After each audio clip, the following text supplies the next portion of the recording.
male loneliness epidemic, which I find quite interesting and almost hilarious because, like, Really? oh, yeah, of course you're going to be lonely. You've killed all the women. Like, what do you mean? Why are you complaining that you're lonely?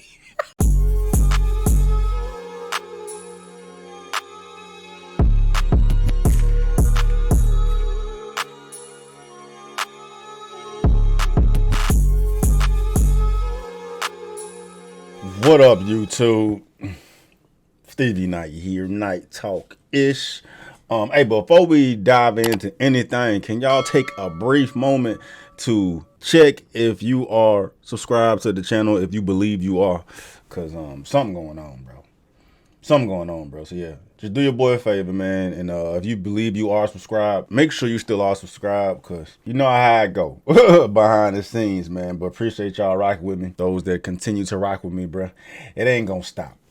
It ain't gonna stop, man. And shout out to a few of y'all that sent me this particular woman video. I see why y'all sent it to me, because Shawty is crazy and we don't need any woman out here talking the way she talking, bro.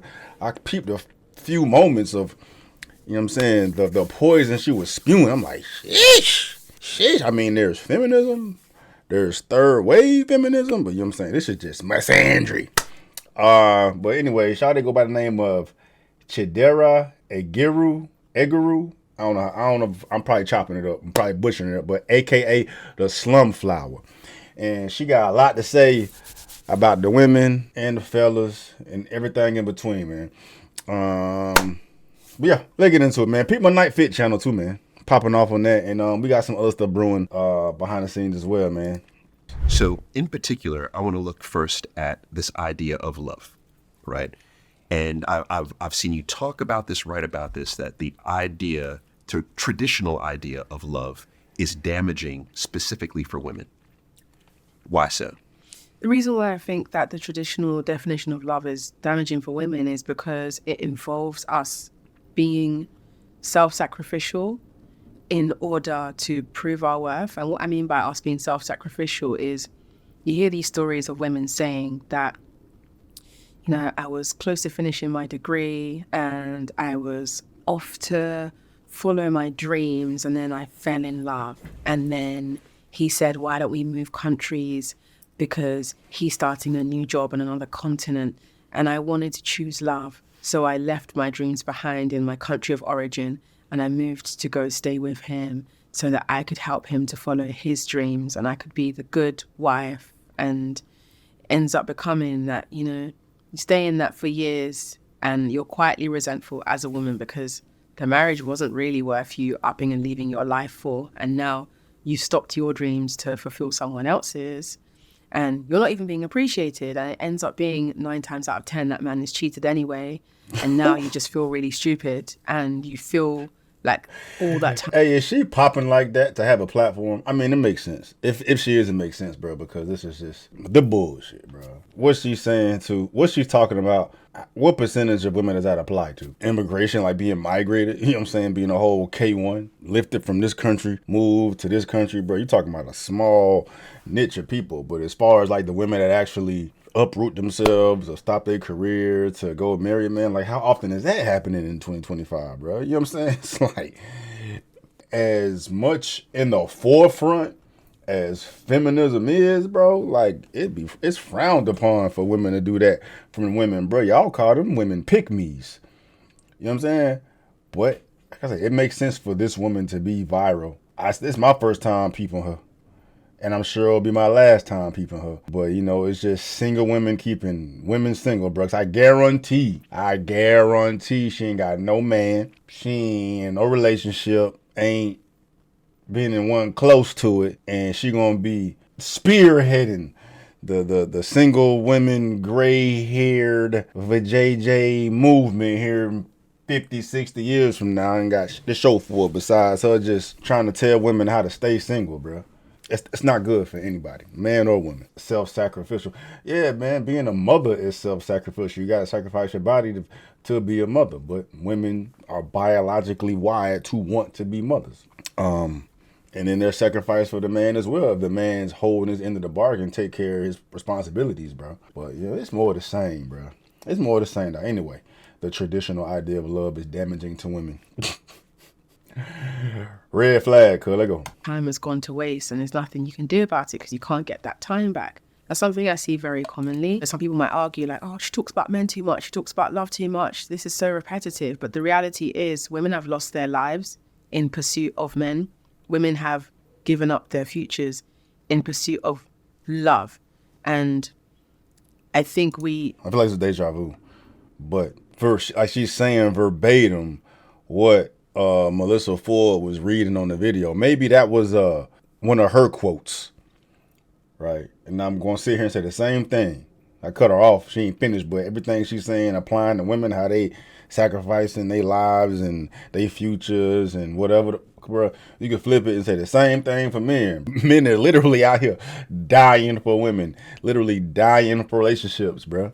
You know what I'm saying? Like, it goes both ways, bro. All this pointing the finger shit ain't gonna do nothing, bro. all need to really sit down and ask ourselves as individuals, like, what does love actually mean for me, and what in my life resembles that? Does the man I've chosen resemble the love that I that's want and what deserve? Melissa was reading. So that begs the question, what does love mean to you? Pegging somebody. To me, She love give me is pegging vibes. unconditional acceptance. And at the same so to me, love is unconditional acceptance. And at the same time, love is also an action. That doesn't exist. As much as y'all want that to exist, as much as y'all act like that exists, only type of unconditional love that exists is between mama and son, daddy and daughter, bro and the dogs, like canines. You feel me? There's no such thing as unconditional, intimate, romantic love. Nah, no. And you go in there with type of mind state, that's how your ass get taken advantage of. Because no matter what I do to you, I know you're not going to it because you love me unconditionally. No, that just means you're an idiot. It means you're an idiot, man and woman, bro. Ain't no such thing as that. And you think some man gonna pull up here and love some type of woman unconditionally with this type of mindset? Yeah, you may find someone that's an idiot. You gonna find you a beta or a cuck. That's the only way that's gonna work. Cause a real guy ain't about to be putting up with no that has this perspective, bro. Baby, get out of here. And at the same time, love is also an action. I want to feel taken care of by him. I want to feel prioritized and considered without me taking over his life. Because I think you can prioritize things you love without them taking over your life. And when I expand further on wanting to be taken care of, my expectations of a man who loves me, granted that we're in the dynamic of a relationship that I've chosen to be in with him, he'll be financially taking care of me. And this is the part of the conversation where a lot of people sort of like wince and they're like, oh, I don't like that. It's uncomfortable because I think especially when it comes to feminism. That's ironic. You're a whole feminist out here. I'm women, hear me roar. I want to be a career woman. I have to sacrifice my whatever the fuck, right? But then you want a man to take care of you. That don't make no sense. How you a whole feminist for wanting a man to take care of you financially? But that be these hoes' problems, dog. And why they feel that way? Because you got a man out here that have given them that have provided that luxury to them. They got them walking around Delulu and shit. But that don't make no motherfucking sense, bro. If you out here working, you gotta earn your keep, goddammit. Fuck I look like. My money is our money, your money is our money. That's how I go. But she probably on this type of time, my money is my money, his money is my money type of shit, bro. And fuck out of here, dog. You know what I mean? You don't look the par. Into the conversation, when we discuss money and men, it's a very touchy area. And that's because when we talk about receiving financial support from men, especially under the umbrella of love, there's this idea that if a man financially supports you, then he automatically has ownership over you and that you are infantilized and disempowered, because according to modern feminism, you need to be independent and you need to be the girl boss so close to the sun that you pay his bills because you are so empowered. And I think that there's a middle area where that Venn diagram meets, where you can be independent and still receive support. So my version of feminism, my version of independence is save my money and spend his. Yes, because I'll be more economically empowered if I have more of my own money, use his bricks to build my empire. Okay. That's crazy. All right. That's crazy. I definitely want to spend. Crazy. That's crazy, bro. That's y'all's fault, fellas. That's y'all's fault, right? Only reason why women talk like that is because men have allowed them to talk like that because y'all let bitches out here talk that bullshit, bro. I mean, no disrespect, bro. I wasn't trying to fuck that. No, you gotta look the par. For real. You know what I'm saying? You don't look the par for you to be talking like that, bitch. You know what I'm saying? You look like you need to work. You look like you do work. But that's disrespectful though, bro. You know what I'm saying? I'm gonna use his shit to get mine while I'm working. Like, what are you offering then? What are you doing? You don't strike me as the type to be at the crib cooking and cleaning and whatnot. You're gonna be out there bossing it up too. So what are you providing? What are you providing that man? A headache? Are you gonna ask her that, dog? Like, what do you provide that man? You're saying a component then of love. Is this for you where you're saying generally, or actually no, you're saying we all need to define love for ourselves? We should define love for ourselves, but then where my work is at the moment is me radically believing in the idea that if women are going to be in partnership with men, women need to materially benefit from that. Okay. Because women are owed reparations, and the people we lay with are the people who are most likely to kill us, which sounds really dark, but that's the reality we're living in. If you look at the statistics about intimate partner violence, it's really saddening to see. Hey, But who fuck up each other the most? Them dykes. Them dykes, bro. Of course, women get fucked up the most with men just because y'all get overpowered or whatever, bro. You got hella women out here messing up men just as much, bro. It goes both ways. It goes both ways, bro. And the amount of times men don't report it because of the risk of embarrassment from hell the damn whatever law enforcement agency he should be reporting it to. It goes both ways. It's all this finger pointing. You know what I'm saying? If you're going to benefit monetarily, you need to be providing something that's worth that monetary benefit, bro. But this woman doesn't strike me as anybody out here providing anything worth paying for. You know what I'm saying? Just outside of a fucking headache, man can go off and get him hooking instead of dealing with some shit like this, bro. But I wish Buddy would pose her that question, bro. It's like, what would you be providing in a relationship? Because you want to be a boss. You know what I'm saying? Or how likely do you think you are to find what it is you're looking for, your version of love. The love that you're looking for coming from you, that don't exist. And it's all it's going to come down to is women keeping women single yet again. also, I think it's so interesting that women are expected traditionally under this definition of love to be the homemaker, to be the all-star sexual being, to be ever emotionally present. And where's she getting that from? What do we? See, that's crazy. Where's she getting that from, dog? Sexually, what she said, sex all-star and forever emotionally present. That's because y'all are. If anything, no one expects y'all to be. Y'all are. Y'all just naturally are, bro.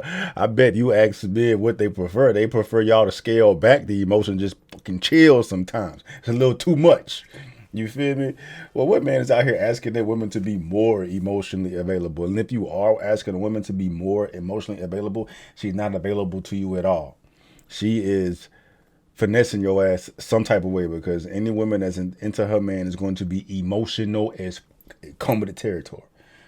Right? This is what it is.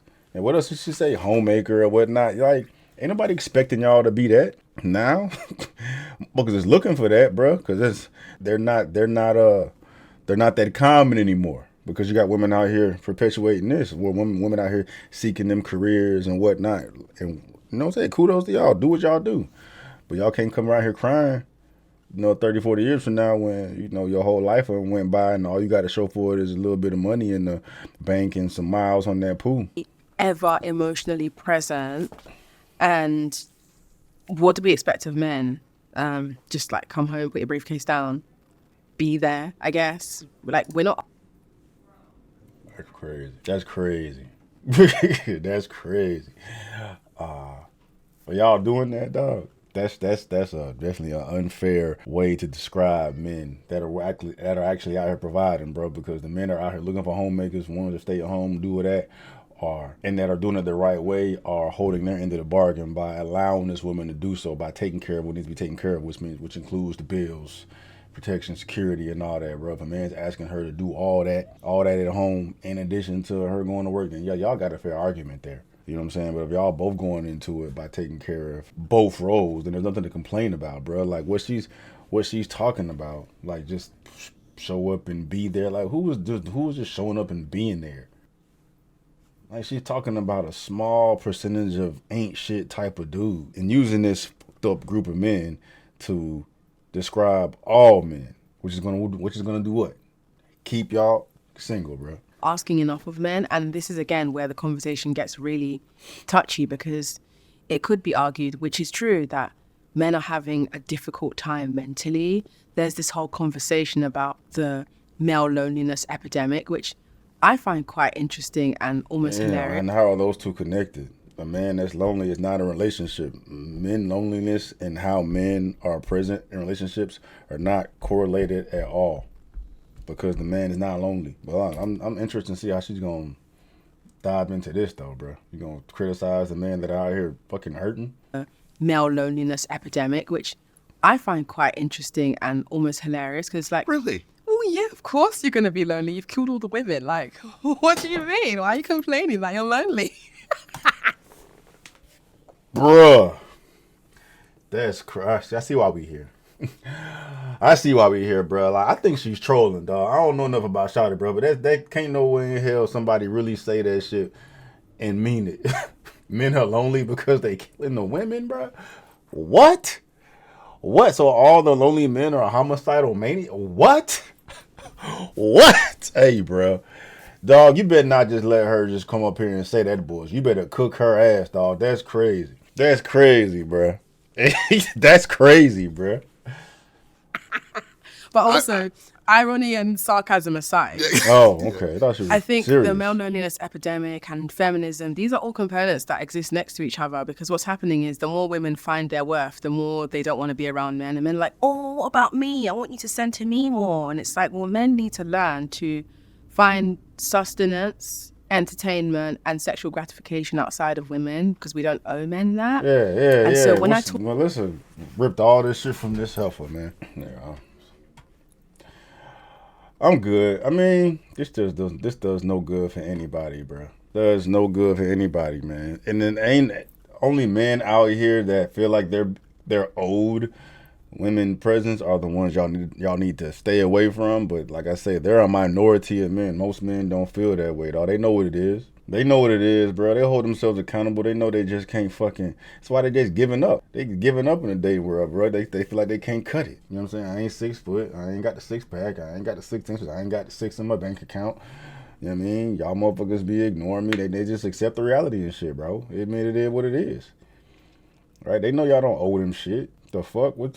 The majority of men out here know that they are not owed a female's presence. That shit is earned. It'd be no different in the Stone Ages, bro. This is a reflection of just reality, bro. The top dogs eat and the bottom dogs don't. If we were rewind this back,